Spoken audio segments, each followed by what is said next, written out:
बिस्मिल्लाहिर्रहमानिर्रहीम। अच्छा, आज हम नेक्स्ट दो फिलोसफर्स के बारे में पढ़ेंगे। Next pre Socratics philosopher, first is Xenophanes और सेकंड इज पार्मेनिडिस। ठीक है, ये दो फिलोसफर आज हम कवर करेंगे। So start with Xenophanes of Colophon. Colophon basically उसकी सिटी का नेम है, या कह ले उस वक्त की जो कंट्री थी उसकी। उस वक्त शहरी जो है ना वो कंट्रीज का की हैसियत रखते थे। सो वो कोलोफोन से ताल्लुक रखता था। इरा उसका है 570 में वो पैदा हुआ और 475 BCE में उसकी वफात हुई, और कोलोफोन में रहता था। इसका इसके बारे में ये बहुत फेमस है कि ये जो एथलीट कल्चर था ना एक ग्रीक सिविलाइजेशन का, कि ग्रीक सिविलाइजेशन के लोग जो है वो एथलीट कल्चर को बड़ा जो है वो उसकी हौसला अफजाई करते थे, उसको पसंद करते थे।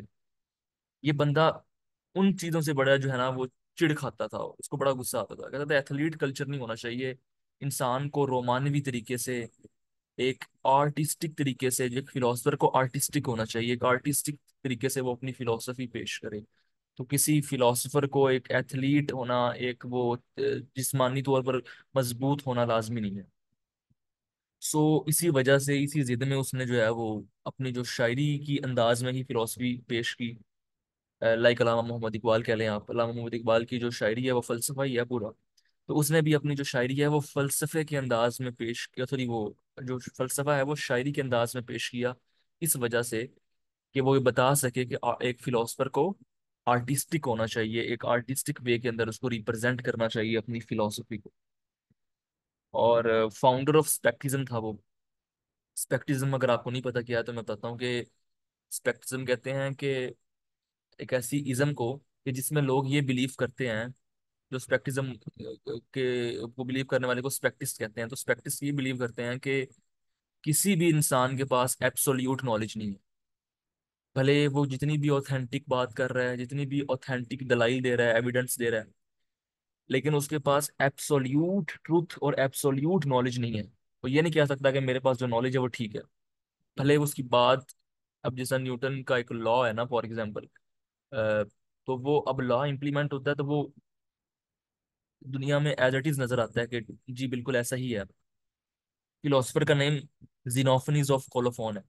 अच्छा, तो एज इट इज जो है ना हमें नजर आता है दुनिया के अंदर, जैसे कि न्यूटन का फर्स्ट लॉ हो गया, सेकंड लॉ हुआ, थर्ड लॉ ऑफ मोशन हो गया। तो ये जितने भी लॉज हैं उसके और बाकी साइंटिस्ट के लॉ, वो हमें दुनिया में होते हुए नजर आते हैं। जैसे every action has its reaction, ठीक है ना, हर एक्शन का रिएक्शन जरूर होता है, इक्वल इन मैग्नीट्यूड, ठीक है, लेकिन ऑपोजिट डायरेक्शन में होता है।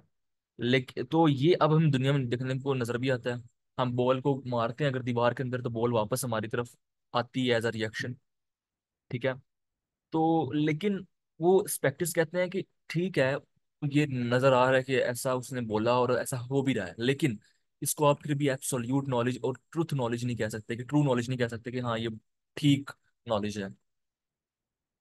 इससे मैं भी एग्री करता हूँ बिकॉज किसी के पास भी एब्सोल्यूट नॉलेज नहीं है, बिकॉज लोग जो हैं वो जो लोगों की नॉलेज है, जो फिलोसफर्स का नॉलेज है, जो साइंटिस्ट का नॉलेज है, वो इवोल्व होता ही आज यहाँ तक आया है।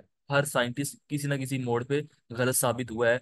जैसे कि पहले रदरफोर्ड का एटॉमिक मॉडल आया, फिर बोहर एटॉमिक मॉडल आया, एंड सो ऑन, आगे एटॉमिक मॉडल्स इवॉल्व होते रहे। सो एब्सोल्यूट नॉलेज तो किसी के पास भी नहीं है।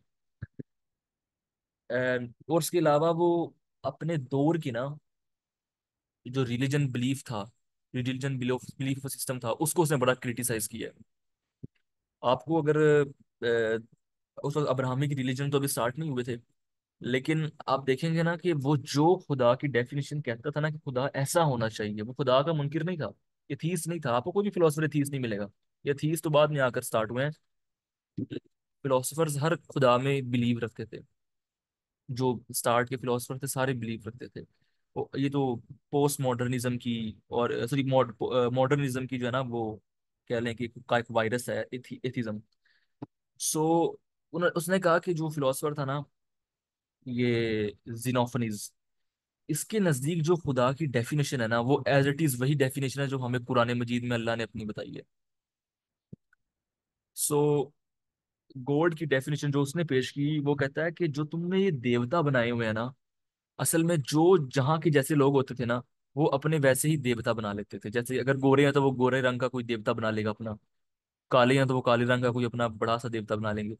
वो कहता है कि God can not be like humans. जो खुदा है वो हो ही नहीं सकता इंसानों जैसा। वो एक ऐसी चीज होनी चाहिए, वो सॉरी वो ऐसी हस्ती होनी चाहिए कि जो इंसानों जैसी ना हो, बल्कि ऐसी हो कि जो ना नजर आ सके, दिखे ही ना, और उसका तसव्वुर न किया जा सके, उसके बारे में सोचा ही ना जा सके कि ऐसा होता है।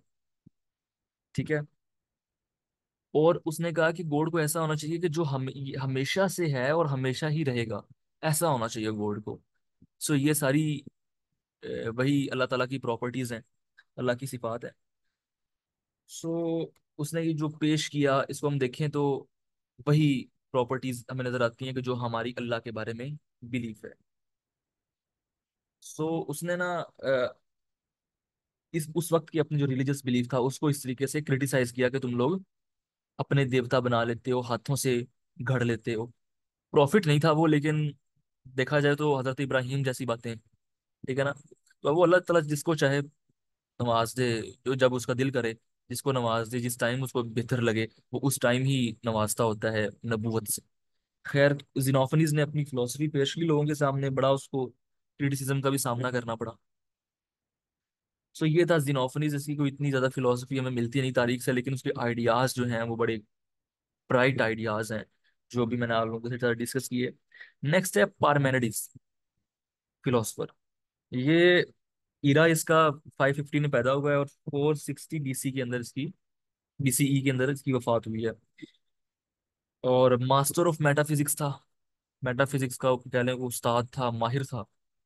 और जिनोफनीस का शागिर्द कह लें आप। डायरेक्टली तो शायद तालीम हासिल नहीं की थी उससे, लेकिन उससे इन्फ्लुएंस बहुत था, उसकी उसके काम को पढ़ के बहुत उससे इंस्पायर था। अच्छा, आप लोगों में से आपने पहले मतलब के लेक्चर्स लिए हैं, मैं चाहता हूँ आप में से पहले मुझे आज कोई बताया कि मेटाफिजिक्स मैंने पढ़ाया था, मेटाफिजिक्स क्या है। मुझसे शेयर करे कोई, माइक ऑन करिए कि व्हाट इज मेटाफिजिक्स। मैंने बताया ना कि ये पारमेनिडिक्स जो है वो मेटाफिजिक्स का मास्टर था, माहिर था। तो मेटाफिजिक्स क्या पढ़ाया था मैंने, क्या होता है? Can anyone tell tell me? इधर काफी लोग हैं। जी जी, ऋषा। अच्छा, मेटाफिजिक्स जो मुझे समझ आया था वो ये था कि अब फिजिक्स यानी जो चीज हम फिजिक्स के में शामिल नहीं होती, जैसे सोल का कॉन्सेप्ट, कॉन्शियसनेस वगैरह का कॉन्सेप्ट, जिसको हम यूजुअली रिलीजन में डालते हैं, ऐसे ही है। जी हाँ, जी हाँ। बहुत वास्ट फील्ड है ये। और आपने सही डेफिनेशन, मतलब मेन डेफिनेशन जो बनती है, जो बता दें तो कॉन्सेप्ट क्लियर हो जाता है। तो आपने बता दिया।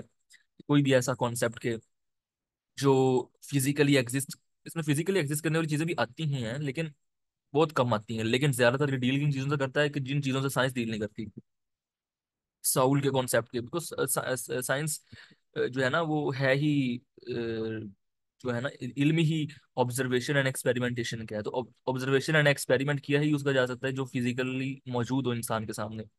सो साउल तो फिजिकली मौजूद नहीं है, वो तो एक और लॉजिक्स के साथ सोच सोच कर अपने कॉन्शियसनेस के साथ ही उसके बारे में परखा जा सकता है, सोचा जा सकता है। सो मेटाफिजिक्स से डील करती है, वो मेटाफिजिक्स का ये उस्ताद था।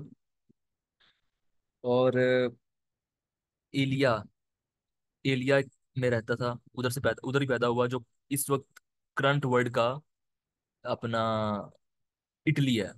जो करंट वर्ल्ड का इटली है, यहाँ पर ये पैदा हुआ और इसने पॉलिटिक्स में बहुत हिस्सा लिया।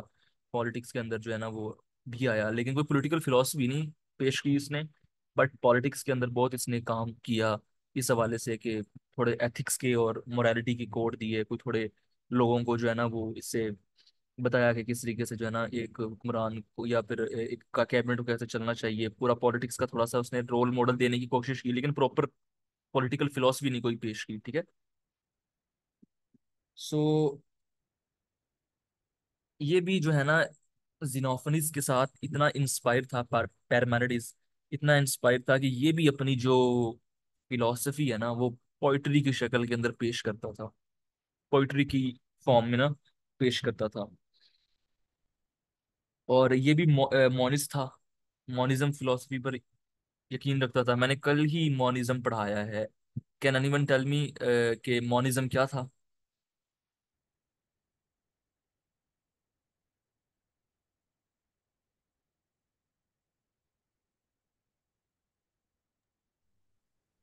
अस्सलाम वालेकुम।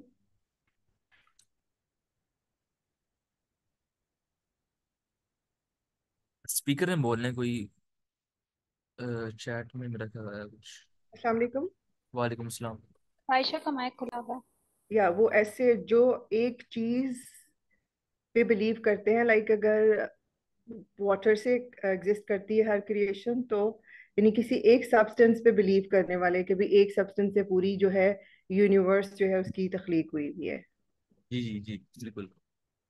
किसी एक फंडामेंटल एलिमेंट से पूरी कायनात को वजूद बख्शा गया है, ये फिलॉसफी है मोनिज्म की फिलॉसफी। कि पानी है तो पानी से ही हर चीज बनी है। उसके जो फंडामेंटल एलिमेंट है वो पानी ही है। जैसे जैसे इंसानों का फंडामेंटल एलिमेंट सेल होता है, तो वो कहते हैं कि पानी से ही बनी है। तो ये तो एक वैसे है ना कि पानी से बना, ये नहीं है कि मोनिज्म ये नहीं कि पानी से बनी हुई है। ये मोनिज्म के अंदर आगे सब ब्रांच है। लेकिन मोनिज्म की मेन फिलॉसफी कि किसी भी एक फंडा में, वो आग भी हो सकता है, पानी भी हो सकता है, लकड़ी भी हो सकता है, कुछ भी हो सकता है। सो ये भी मोनिज्म पर बिलीव करता था कि दुनिया के अंदर जो भी चीज है ना वो एक से बनी है। कोई एक फंडामेंटल एलिमेंट है कि जिससे ये दुनिया बनी है। और इसकी जो फिलॉसफी है ना, मेन फिलॉसफी जो जिसकी वजह से इसको बड़ी शोहरत मिली, जो मेन फिलॉसफी होती है किसी ना किसी फिलोसोफर की जो कंट्रीब्यूशन होता है, वो मैं शेयर कर रहा हूँ स्क्रीन में। अच्छा, मैं एक और चीज़ आपसे शेयर करनी थी कि मुझसे एडमिन ने कहा था कि स्लाइड्स शेयर किया करें आप, ताकि ना प्रॉपरली सबको समझ आए, क्योंकि कुछ लोगों ने डिमांड भी किया था कि स्लाइड्स शेयर किया करें। सो आज तो मैं नहीं कर सका बिकॉज मेरा आज का दिन बहुत बिजी था, और मैं स्लाइड्स बना नहीं सका। लेकिन इंशाल्लाह कल जो है वो प्रॉपरली स्लाइड्स के साथ जो है ना वो हर चीज़ डिस्कस हुआ करेगी। फॉर एग्जांपल जिनोफनीस की मैंने जिस तरीके से बताया, तो जिनोफनीस का पहले एक स्लाइड शेयर होगी, एंड पॉइंट्स के साथ उसके पॉइंट्स लिखे होंगे, 1 2 3 4 5, हर चीज़ पॉइंट्स के साथ लिखी होगी, जिसको मैं साथ साथ पढ़ पढ़ के डिस्कस करूंगा, ताकि वही स्लाइड मैं ग्रुप में शेयर करूं बाद में, और आप इजीली उसको असेस कर सको और रिवाइज कर सको, उसको पढ़ सको। सो मैं एक वो शेयर करता हूँ आपके साथ स्लाइड।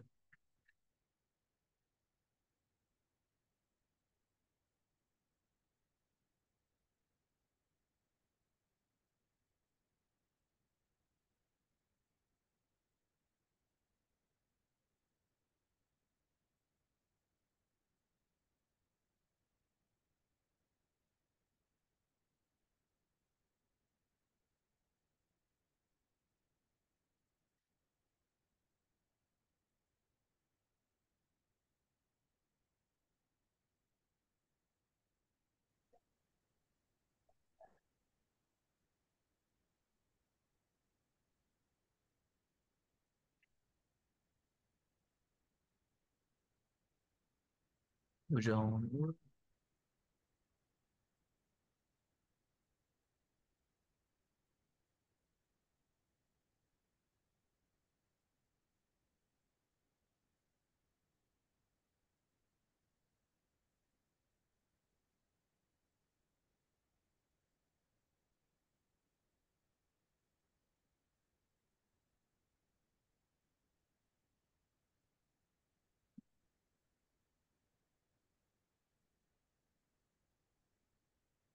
ओके जी, ये शो हो रहा होगा आपको? अच्छा।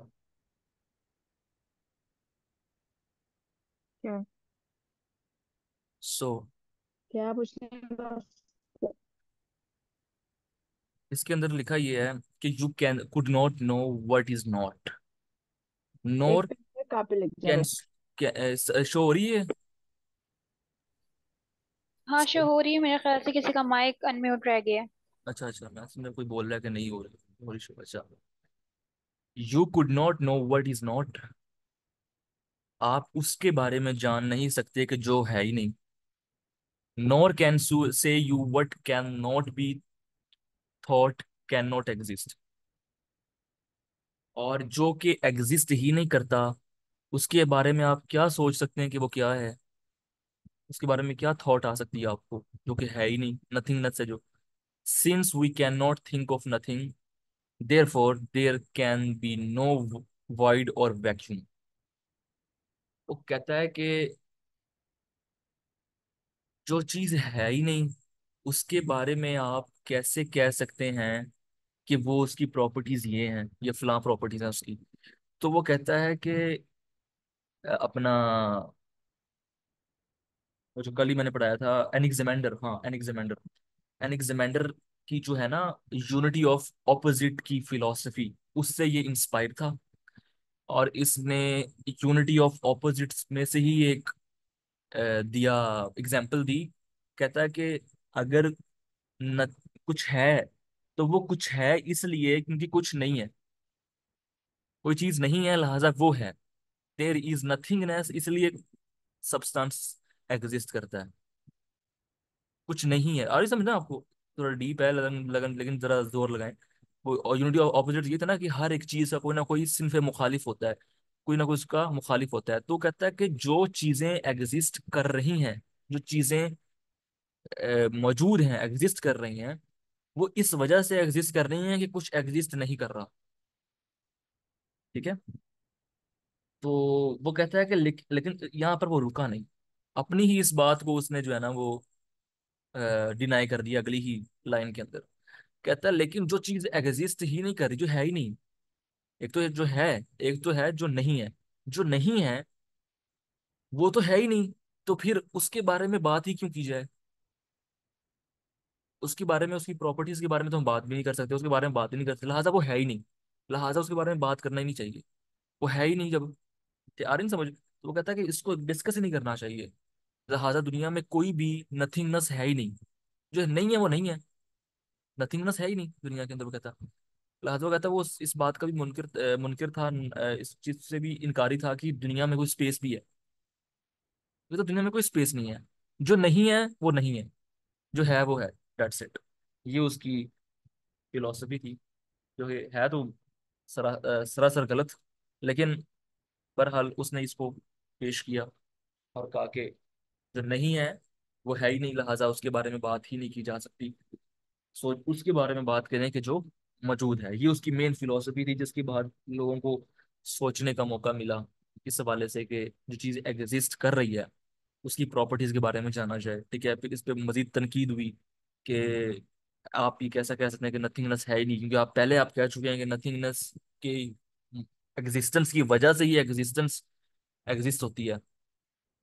तो ये आप कैसे कह सकते हैं कि अगले ही जुमले के अंदर कि लिहाजा नथिंगनेस होती नहीं है। भला ये ऐसा ही है कि जैसे आपने एक जुमले में कह दिया कि कबूतर सफेद रंग का होता है लेकिन कबूतर का रंग सफेद नहीं होता। वैसे ही बात कर दी ना उसने। सो लोगों ने बड़ा क्रिटिसिज्म किया इसके ऊपर, और बड़े फिलोसफर्स ने क्रिटिसिज्म किया इसके ऊपर। सो वो कहता है कि दुनिया के अंदर ना जो वो एक एलिमेंट है ना जिसकी वजह से दुनिया बनी है वो है बीइंग। मतलब कि जो है ना, जो बीइंग है, मौजूद है, वही एक फंडामेंटल एलिमेंट है कि जो दुनिया को बनाता है। ठीक है। और वो बड़ा ही यूनिफॉर्म है। और मैंने आपको हेराक्लाइटस हेराक्लाइटस की एक फिलॉसफी पढ़ाई थी। अगर कोई मुझे बताया है तो बहुत, मतलब कि तकरीबन फर्स्ट लेक्चर में पढ़ाई थी शायद। सो नहीं, बल्कि मैंने आपको नहीं पढ़ाई हेराक्लाइटस की, मैंने तो नहीं पढ़ाई। वो तो मैंने नहीं, सॉरी, मैंने आपको नहीं पढ़ाई वो, और था शायद, वो यूनिवर्सिटी की बात है। अच्छा खैर, क्योंकि मैंने आपको पहले ब्रांचेस ऑफ फिलोसफी पढ़ाई हैं, फिलोसफी पढ़ाई है, उसके बाद मैंने कल ही दो फिलोसफर्स कवर किए हैं। हाँ सॉरी, हेराक्लाइटस आगे हम उसको पढ़ेंगे। वो कहता था कि दुनिया जो है ना वो मुस्तकिल चेंजिंग के अमल में है, मुस्तकिल तब्दील हो रही है, मुस्तकिल चेंज होता जा रहा है, एग्जिस्ट होता जा रहा है। कोई चीज मौजूद है वो आहिस्ता आहिस्ता चेंज हो रही है। ठीक है ना, लिहाजा दुनिया मुस्तकिल तब्दीली के अमल में है। इसने इसका बिल्कुल ही उलट कहा। उसने कहा कि जो चेंजिंग है ना, जो चेंज मतलब कि ये समझ ले कि ये ना बंदा नथिंगनेस का दुश्मन था। हर चीज में कहता था कि जो चीज नहीं है वो है ही नहीं, लिहाजा उसके बारे में बात ना करो। सो वो इसने कहा कि जो चीज तब्दीली के अमल में है, फॉर एग्जाम्पल आप कहते भी कि तब्दीली के अमल में, फॉर ए है वो बी में तब्दील हो गया, ए बी में तब्दील हो गया, वो कहता है अब जो ए है वो अब इस वक्त प्रेजेंट सिचुएशन में वो बी बन चुका है, लिहाजा जो उसका पास्ट है वो एग्जिस्ट ही नहीं करता, वो है ही नहीं। ए तो बी बन चुका है, लेकिन उसका उसकी ए वाली जो हालत है वो तो अब नहीं रही, और ना ही ए एग्जिस्ट कर रहा है, लिहाजा वो बी ही है। वो कोई चेंजिंग का अमल नहीं हुआ, चेंज कुछ भी नहीं हुआ असल में।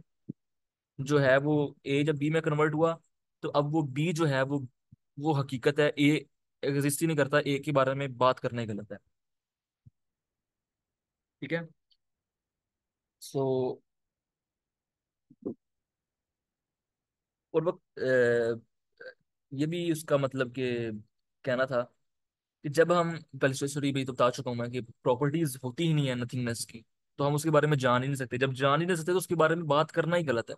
लिहाजा जब बात करना गलत है, तो हमें बात सिर्फ किस पे बारे में करनी चाहिए, बीइंग के ऊपर करनी चाहिए, उसके ऊपर अपना सर खपाना चाहिए, टाइम नहीं वेस्ट करना चाहिए नथिंगनेस के ऊपर, जो कि गलत चीज़ है। बिकॉज आप सिंफ से मुखालिफ या दूसरी चीज़ों को नोट करेंगे तभी जाके आप कोई प्योर फिलोसफी दे सकेंगे लोगों को। सो उसने इससे यही नतीजा निकाला कि स्पेस एग्जिस्ट ही नहीं करती। ठीक है, स्पेस इस दुनिया के अंदर मौजूद ही नहीं है। सो ये थी प्रॉपर फिलोसफी पारमेनिडिस की।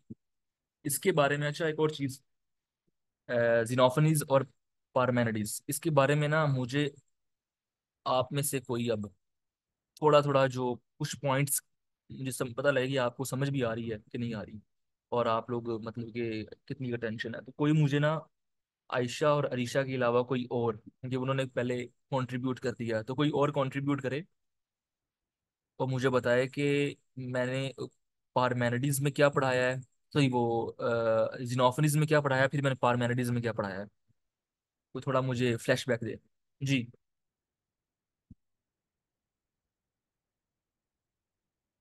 पहले चैट में कर दे कोई जो नहीं ओपन करके बताना चाह रहा।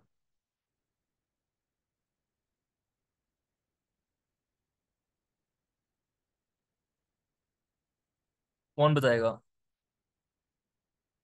आज लोग कम आए हुए हैं, पाकिस्तान इंडिया का मैच है ना, आई थिंक सो, इसलिए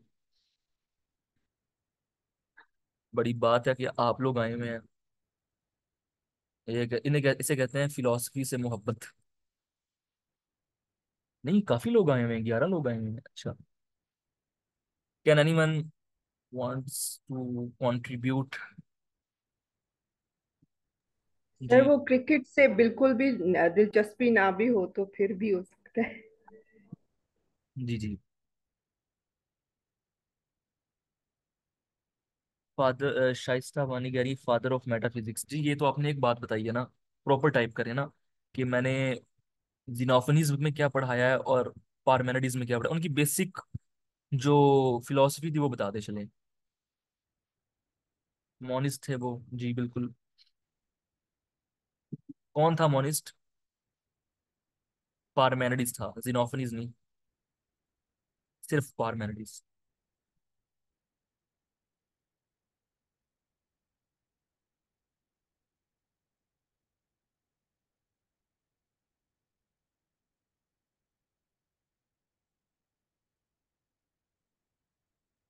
रिलीजन को क्रिटिसाइज किया, बिल्कुल।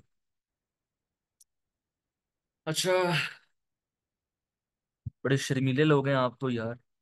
कोई माइक ओपन करिए, कोई थोड़ा सा भी कंट्रीब्यूट ही नहीं कर रहा, लेकिन चलें। तो क्वेश्चन है आपका फिलोसफी के हवाले से, और एक और चीज, हमने फिलोसफी से के हवाले से कोई भी टॉपिक ओरिएंटेड क्वेश्चन नहीं करना है, उसके अलावा किसी और क्वेश्चन पर नहीं जाना। उसकी वजह क्या है? फर्स्ट ऑफ ऑल, कल एक भाई के साथ जब बातचीत हो रही थी, उनके साथ क्वेश्चन आंसर हो रहा था, तो डिबेट बहुत लंबी चलेगी, तो सोना होता क्या है फिर, इसके नतीजे में क्या होता है कि जो एक टॉपिक पढ़ाया जा चुका होता है ना, वो उससे बंदे का जहन बहुत हट जाता है, बंदे के जहन में मल्टीपल चीजें आ जाती हैं। आपने साइकोलॉजी पढ़ी होगी तो उसके अंदर भी एक है, ये थ्योरी है कि जब आप किसी एक सब्जेक्ट के ऊपर गौर कर रहे होते हैं, उस पर चल रहे होते हैं, तो आस पास की जब चीजें अंदर ऐड होती हैं तो आप का जो माइंड होता है ना डाइवर्ट हो जाता है, चीज दूसरी चीजों में भी सोचने लग जाता है, लिहाजा आप किसी एक चीज में मुस्तकिल तरीके से सोच नहीं पाते। सो ये है कि आप ने टॉपिक ओरिएंटेड क्वेश्चन पूछना है। हम फिलोसफी के बारे में बात करेंगे। जब रिलीजियस हिस्ट्री आई ना और रिलीजन फिलोसफी आई, फिर दबा के कुरान मजीद की फिलोसफी को बयान करूंगा मैं, और आप काउंटर क्वेश्चन करना एंड सो ऑन। अभी आप, मैं चाहता हूँ आप मेरे साथ क्रिटिसिज्म करें। ये जिनोफनीज और पार्मेनिडिस की जो फिलोसफी है उसमें आपको क्रिटिसिज्म नजर आता है तो आप पेश करें कि यार ये सर ये जो है ना पार्मेनिडिस की बात जो है ना मैं इससे सख्त इख्तलाफ करता हूँ और ये वजूहत है, इस वजह से मैं इख्तलाफ करता हूँ। सो ये जिस दिन होना स्टार्ट हो गया ना हमारे यहाँ, तो हमारी क्लास के अंदर उस दिन मजा आना है सही तरीके से। क्रिटिकल थिंकिंग उस दिन स्टार्ट होनी है। इस concept of God was similar to Quran, बिल्कुल जीनोफनीस का। और उसी तरह रिलीजन पर बिलीव करते थे जैसे मुस्लिम करते हैं। बिलीफ अल्लाह पे, जिससे मुस्लिम रिलीजन पे नहीं, उसी तरीके से अल्लाह के बारे में बिलीफ रखता था कि इस तरह खुदा को होना चाहिए, जिस तरीके से डेफिनेशन गॉड की मुस्लिम्स के यहाँ पाई जाती है। प्रॉपर मुस्लिम नहीं था वो। अच्छा, चलें, एनी क्वेश्चन, क्वेश्चन आंसर ले लेते हैं अब।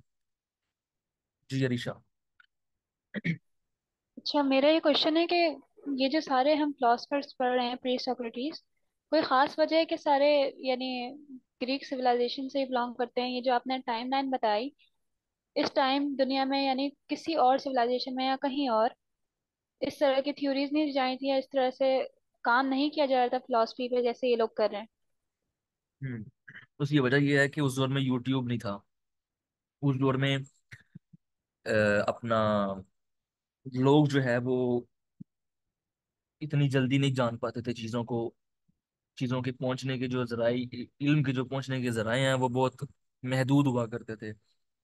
सो अगर कहीं यूनिवर्सिटी कायम होती भी थी, जैसे जैसे प्लेटो ने अपनी एकेडमी कायम की, और अपना सोक्रेटिस ने भी की, तो वो अकेडमीज जो होती थी उधर से लोग दूर दराज के इलाकों से उठ के वहां जाते थे। जो लिहाजा जब वो वहां मुकीम हो गए तो फिर ग्रीक सिविलाइजेशन की फिलोसफी कहलाएगी ना वो। सो देखा जाए तो उसकी वजह ये है कि उस वक्त देखे ना कि अब जब मुस्लिम का दौर शुरू हुआ है, मुसलमानों का रूज शुरू हुआ है, मुस्लिम साइंटिस्ट आना स्टार्ट हुए हैं, और साइंस की क़ियादत मुस्लिम्स ने, आजकल तो क्रिश्चियंस कर रहे हैं। लेकिन उस दौर में जब मुस्लिम्स ने की थी तो पूरी दुनिया का रुख जो है ना वो अरब की तरफ हो गया था। सारी दुनिया अरब की तरफ जा रही थी, जहाँ बगदाद की तरफ। अरब बगदाद में ही आता है तो, सॉरी बगदाद, सॉरी जो है वो अरब में ही आता है। तो दुनिया सारी जो है ना उसका रुख अरब की तरफ हो गया था। वहाँ की जो यूनिवर्सिटी, आज हम कहते हैं ना कि मैं ऑक्सफोर्ड यूनिवर्सिटी, मेरा भी ड्रीम है पढ़ने का ऑक्सफोर्ड यूनिवर्सिटी में नेक्स्ट इंशाल्लाह अपना पीएचडी पॉलिटिकल साइंस करने का। सो वो लोग जो है वो इसी तरीके से ऑक्सफोर्ड यूनिवर्सिटी का जिसमें एक ग्लैमर बना हुआ है, उस तरीके से एक ग्लैमर होता था उधर की यूनिवर्सिटीज का। लोग रुक करते थे अरब का, जाते थे वहां पर कि हम उधर की यूनिवर्सिटीज से पढ़ें, और वहाँ की यूनिवर्सिटीज जो होती थी उधर से ली हुई सनद जो है वो बड़ी कारामत दुनिया में मानी जाती है, यार ये वहाँ का पढ़ा हुआ है, ठीक है, जहाँ आज साइंस की क्यारत की जा रही है। सो ग्रीक सिविलाइजेशन में ही फिलोसफर्स क्यों निकले? बिकॉज अब फिलोसफर्स पूरी दुनिया का चक्कर तो काटते नहीं फिरते थे। सो वहाँ जो एकेडमी वो कायम करते थे वहीं पर लोग आके पढ़ते थे उनसे, वहीं उनके पास आते थे। अब प्लेटो के दौर में यूट्यूब होता तो वो अपना कोई चैनल बना लेता। सो यहाँ कोई इंडिया से भी उनकी फिलोसफी सुन के फिलोसफर बन जाता, लेकिन नहीं ऐसा हुआ, वहां पर जाना पड़ता था। लोग वहां जाते थे फिर वहीं रहते थे, अपनी जिंदगी वहीं वक्फ करते थे, फिर वही वही ग्रीक सिविलाइजेशन ही इसलिए लीड कर रही थी फिलोसफी को। और भी बस। तो ये भी एक सवाल है कि ग्रीक ही सिविलाइजेशन ही सबसे पहले क्यों मानी जाती है, कि इन्हीं ने फिलोसफर्स निकाले, उससे पहले क्यों कोई नहीं निकाल सका फिलोसफर? इन्हीं की डॉक्यूमेंट क्यों हुई है? ये तो जी अब देखे ना, ये तो अब अल्लाह ताला की मंशा है, उसकी मर्जी है, क्योंकि अब पहले नहीं कोई किसी इंसान ने इस तरीके से इवॉल्व करके सोचा, कॉन्शियसनेस नहीं इवॉल्व हुई उस हवाले से।